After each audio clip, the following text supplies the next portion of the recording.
You've forgotten the passcode on your Samsung A14.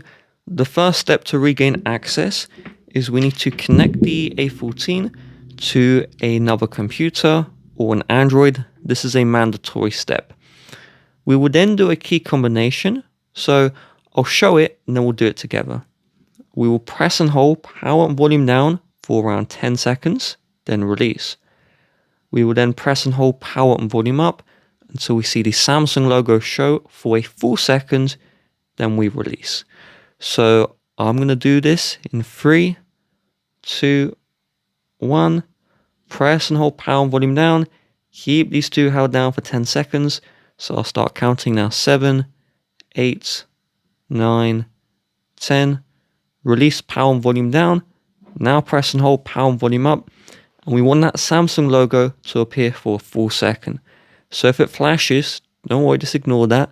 We want a full 1 second logo before we can release.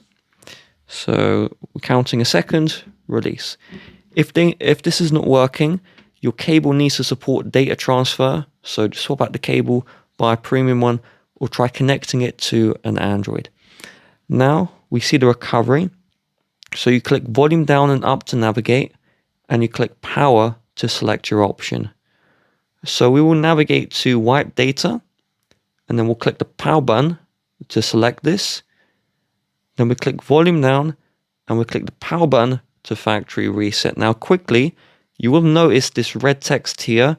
This means that thieves can't use this tutorial because we wiped the passcode, but you still have to enter your Google account after the factory reset. So don't worry, this video doesn't help thieves.